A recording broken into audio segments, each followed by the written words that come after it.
che parlano censura e non c'è un puntino per giurarsi da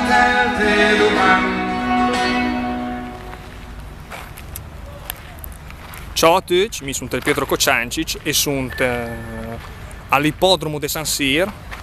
quel che avevo ascoltato il Davide Van der Frost perché mi sono tre ad andare al suo concerto, che lei fra una qualche ora, ma mi sono stato di venire dentro adesso e sono andati a sentire quei canzoni che tra l'altro mi sa che in no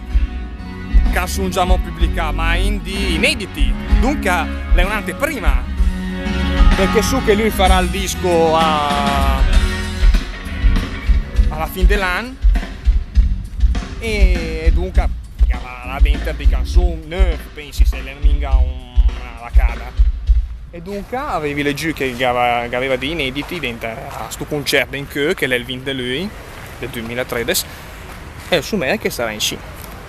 Dunque speriamo bene, speriamo che sia bene, speriamo che sia tanta gente, ma minga se in sci trovi un bel sito in 2 settimane, già, e speriamo anche di fare dei bei video hit e di bei fotografie che minga male. E intanto sento sta canzone che la va in as, la la la la la la la la la. E questo è il soundcheck del concerto di Davide Van der Frost, la la la la.